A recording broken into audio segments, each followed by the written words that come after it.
Жеңілмейтін махаббат. Салтанат Нұрайхан. Шоу махаббаты.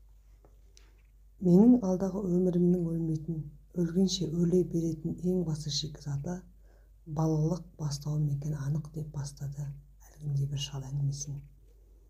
Өлтірмей өрістеп жүрген қандай естеліктеріңіз бар, айта отырыңыз дедім, құныға қызығып. Махаббат деп кәрі қолын сермеп қалғанда пенде басым ашып түсе жаздады. Жүрегімде орнында емес. Кәрі кеуде көрігі әлі гуілдеп тұрғанына таң қалдым. Шымшықтай шықылықтап орнында байыздап отыра алсамшы. Мен де ғашықпын. Шалдың кесірі.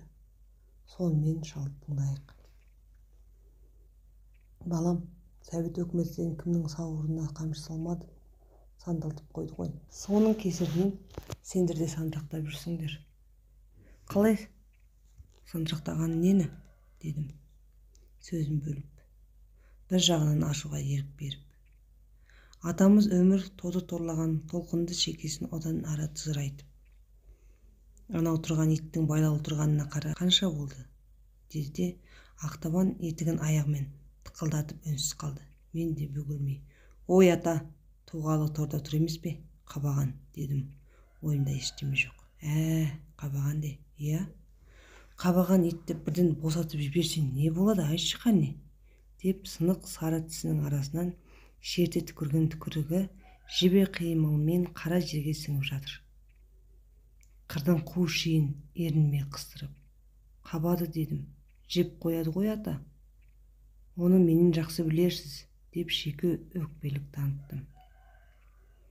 Совет өкіметі Ақтөс итінің торындай қазақтығымызды торлап тастады балам. Ақтөс көрінген адамды қапса, ес жоқ құтырса, қазақта тәуелсіздік жылдары көзіне көрінгенге ұрынып, ұртын улап алды. Енді түсіндім ата, ғафу етіңіз. Ақтөсте қанша қабар, қалыпты қасқыр шабар итке айналар. Иә, дегенде адамның ажарының әжіміне бір шомылып шықтым. Солай ұлым. Қазақтың ұлы мемлекет болу ұрпағында менің айтарым шет елше сүюдің, шет елше махаббат құрудың түкке де керегі жоқ. Қазақ елде алғашқы махаббат бар дегенге өз басым сенбеймін. Алғашқы махаббаты бар адамнан көп нәрсе күтуге болады. Тыңда, менің алғашқы махаббатым.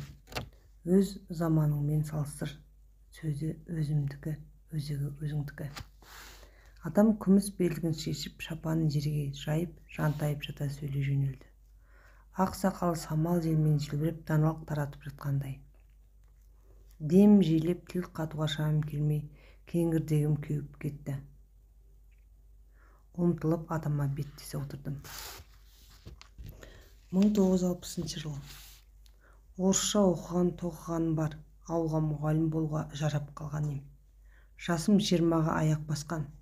Аңғалдығым атан түйені көрмес деген жеңгемнің қақпа сөзінен жұртқа тараған. Не керек, аз уақытта сары қағаз жолдамамен мұғалім ағай атанып шыға келдім. Жоғарғы сыныптарға әдебиеттен сабақ беріп жүрген алғашқы жылдақ бастауыш буынның 4-ші класына жетекші ұстаз табылмай мені тағайындады. Өзгеше қырланып, ақыры тағайындалдық. Бас аяғы 12 қыз бала, 9 ұл. Соны ара 21 оқушы. Кіші буынмен жұмыс істеп сабақ өте үлкен ләззат сыйлады. Әлі сыйлап келеді, әлі. Мен сендердің жаңа мұғалімдерің елемес мұқашып боламын. Сәлеметсіз бе ағай, деп гу етіп тына қалды. Класқа кіре таза пәк өмірдің иісін сездім. Орныма жайғаса. Ал енді өздеріңді таныстырыңдар дедім де, журналдағы тізімге көз жүгірттім. Арман Мерешев, мен ағай. Айылым Каримова, мен ағай. Соңғы шыққан дауыс өмірімде естімеген. Күллі болмысымда жоқ нәзік, жүрек түртір шерпе дауыс иесіне қарасам, қара торы топырақ өңді бүлдіршін қызға жанарым ерекше түсті. Көзінің мөлдірі періште десе, сұранған сұлу мүсіні әлі көз алдымда. Ары қарай мен ағай, мен ағай, мен ағай тізімді оқи беріппін. Жаңғырық сияқтанып балғын дауыстар тек сол бір бүлдіршін қызың дауысындай таңбалана берді. Тез есімді жинап сабағыма өзімнен өзім ұялып жылдам кірістім. Сондай жалындап жанып ақтарлы сабақ өткенім сол күні болды. Сол күннен бастап күнде солай. Ынтам арта берді. Бәрін өз туғанымдай жақсы көрдім, еркелеттім. Ал аяулымды сүйетінмін. Ол сәби ғой, қайдан білсін. 9-ға енді келген. Ерінен емшек табы кетпеген бөбек қой, қайтем енді. Аяулымды еркелетіп, бетінен сүю үшін кластағы барлық ұл қыздың бетін сүйіп шығам. Біреу көрсе жынды дер, сәби болса да сезіп қояр деп барынша сақтандым. Айдар сабақ айта ғой деп аяулымға жақын тізімнен бастап сабақ сұрап, бөдірсе аяулым, Айдарға көмектесіп жібер. Масқара ішімнен жерленіп, ар ұятымның азабы бетімді оттай қариды. Отыра ғой аяулым, мен Айдарға 5 деп салбырап орныма отыра дегенде күрсінуден жаман мұңданып басымды шайқаймын кеп. Ішіме симаған ұятымды эмоциямен көрсетіп алам. Балам бала ғой, не үшін мұңға малынғанымда қайдан білсін деп жүрсем, ағай, не болды, ауырып тұрсыз ба? Қызарып кетесің. Неге көңілің үсті деп бар класс шулап қоя береді. Аяулымның арқасында бәрі өлердей жақсы көреді. Озат оқушы атанды, бәрі. Сабақ өтудің жаңа тістемесін қалай тапқанымды өзімде білмеймін. Үзіліс арасында бәрін бірге саябаққа барып ойынға батамыз. Қызыл ту ойнайық балалар. Ура! Мен ағай жақ болам, мен де ағай. Ағай мені алыңызшы, ал керек болса. Бәрінді қалай алам, 2 топқа бөліну керек қой деп шулай құшақтап, жармасқан оқушыларымның бәрін кезек көтеріп, бірін бетінен сүйіп, әйтеуір сылтауратып келіп аяулымды білегіме арта көтеріп алып түсіргем жоқ. Ботам менің, қожақаным менің дегенде жүрегім елжіреткен ессіз сөздерімді төгіп, мұрны бетінен сау жер қалдырған кезім азау. Сол кездері менің жүрегім шын бақыт құшатын. Шылқи масайып күле берем. Сәби сұлулық ең ұлы сурет екенін сол қыз мойындатты. Кейде кеудемі көтеріп жүріп көзімнен жас ыршып түсетін. Сүйгенім сәби болса қалай суреттейін? Оқушыларым жамырай шулап, күндік жерден айғайлап келіп, жапырлап құшақтайды. Сүйгенім сәби болса қалай суреттейін? Оқушыларым жамырай шулап, күндік жерден айғайлап келіп, жапырлап құшақтайды. Әрине бәріне бауыр басып, барымды салып еркелетем, тағы еркелетем. Аяулымның көңілде достарындай қалыпша, мен ағай ретінде жақсы көреді. Тағы көтеріп, алам да жүзіне қарап, есімнен айырылсам. Сол сәттер ағайлық ұятымды тез оятады. Қанша көтеріп, қанша түсіргенім, әттең, саны жоқ шығар. Ағай менді көтеріңізші. Неге аяулымды ғана көтере бересіз? Деп бір оқушы қызым бұртиып тіл қатқанда жаным қалмады. Ой, айналайын, кел дейсің. Қалай аяулымды қолынан сусытып жегеріңді сезбей. Маңдайымнан суық тер бұрқ ете қалды. Сезіп қойды ау. Енді қайттым. Құдайым-ай, мен кешіре көр. Сәби көңілмен ата-аналарына айтып, тірілей өлмейін деп іштей сезіліп, зәр түбіне кетеді. Бәрін анада да мынада қалдырмай көтеріп ақ тер, көк терім шықсын келіп. Ол кезде аяулыма қарауға сәби де болса жүрегім дауаламайды. Қашқақтай түсем. Ағайлап ұшып келген мәселесін қайтарып алам. Ол күші болса да кібіртіктеп бір дүниелерді түсінгендей үнсіз достарымен қайта араласып кете береді. Сол күні құс үлдерім қалып шаршаймын. Тәйірі. 2 білегім көтіртпей қалады. Сөйлеуге шамым қалмай қалатын. Сонымен 1 күн, 2 күн барлау жасап, өз-өзіме сенімді бола бастаған тұста қайта жалтарып сала берем. Аяулымды ренжітіп алсам, күллі класс ренжіп қалатындай түйіледі. Бар ынтамен ықыласымен сабақтың ғана озаты болуға емес, алып ана болға іштей дайындайтын сияқтымын. Ішімнен күндердің күні аяулымды алсам болмай ма?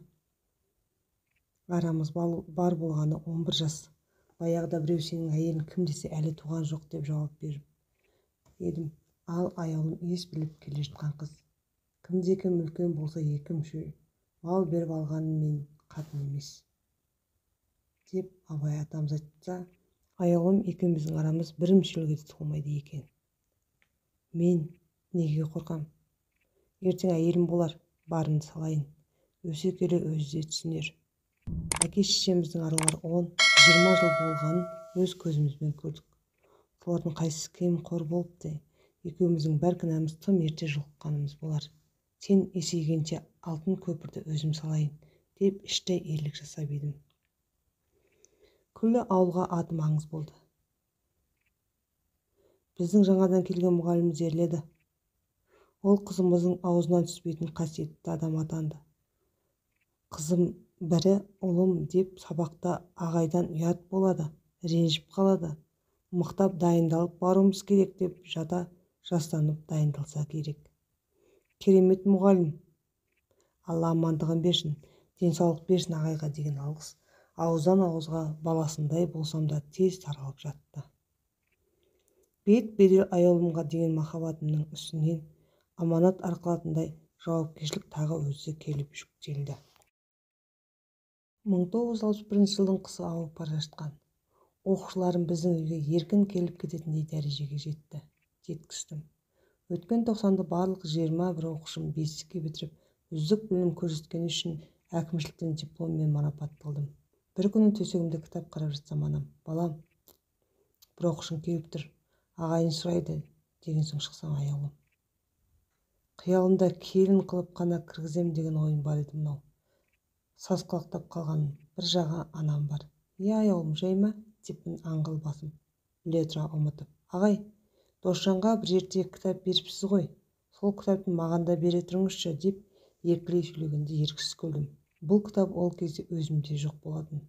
Басқа бір оқымысты алып кетіп еді. Көңілін қалдырғым келмей еркелетіп, айналайынымды айтып үйге кіргіздім.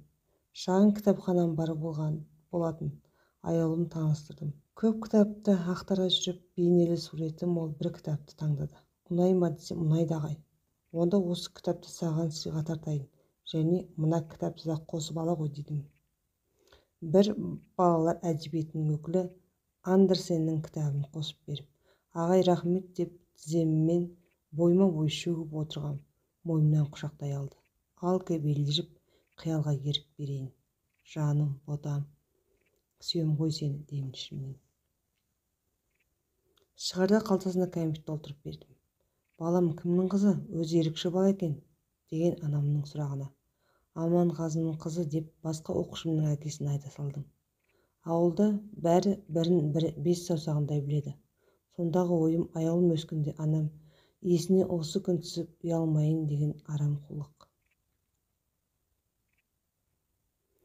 Сол күні түннің қара қазанын қырымен өткіздім. Мен осыны істеп жүрмін, өзің ағайсың. Өнеген қайсы? Ертең елге не бетіңді айтам? Қайрақ жанып қалғанын айтам ба? Ғашықпын. Бұл кіп-кішкентай қызды сүйем деймін бе? Біздің қазақта кім сүйіп үйленіпті? Қой болмас. Есіңді жи, есіңді.